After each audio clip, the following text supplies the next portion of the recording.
Today, we're going to be coding a snake game. It's only fitting to build a snake game in Python, right?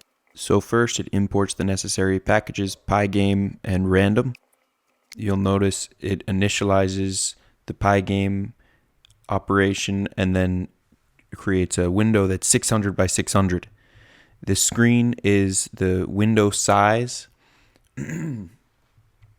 And then you set the title, background color, starting position. So the snake at first, it's not just the head, it's the head and 3 links. The food also has a starting position that's randomized. That's why we imported random at the top. And there's a spawn factor for the food. I guess we could set that to false if we wanted to do some testing or something. But the initial direction of the snake will be set to right. And then there's a direction variable. So this could be adjusted, I guess. The score starts at 0. The clock it starts, I didn't specify that, but I don't know if that has something to do with the score perhaps. There's also font Times New Roman, okay. Game over is not false when you begin, and now here's the game loop. So this ensures that everything continues running as long as the game over stays true. While the game is running, you can control the snake with up, down, left, and right.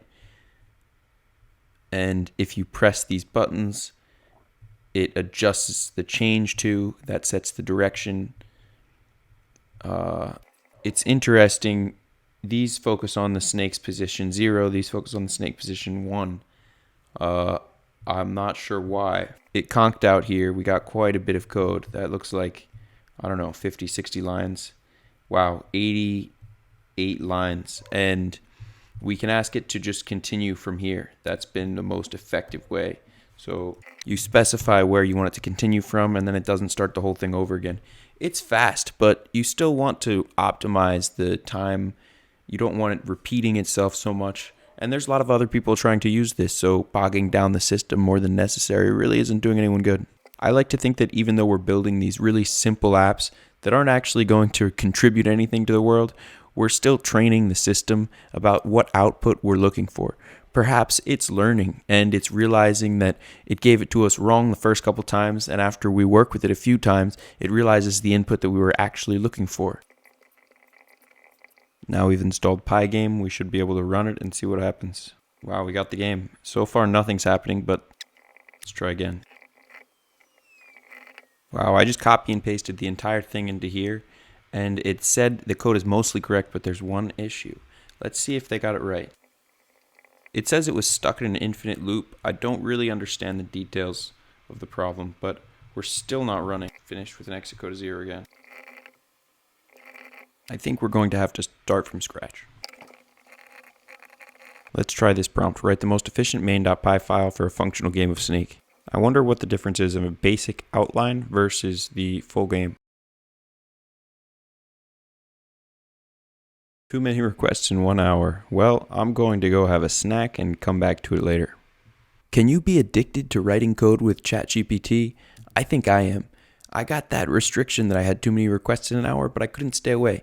Luckily, I have the paid version of OpenAI, and we should be able to use DaVinci to generate the Python code for us for a snake game.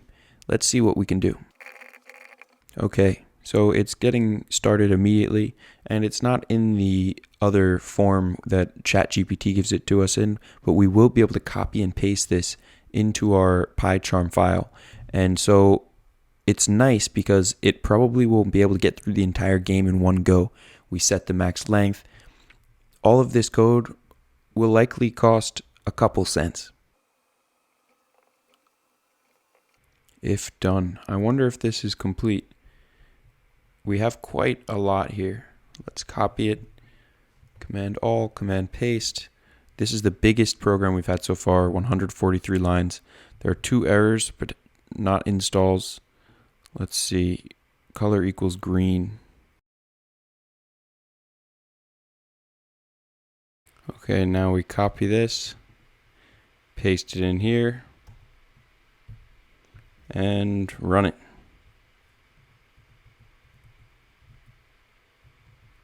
The score function works. That snake moves fast.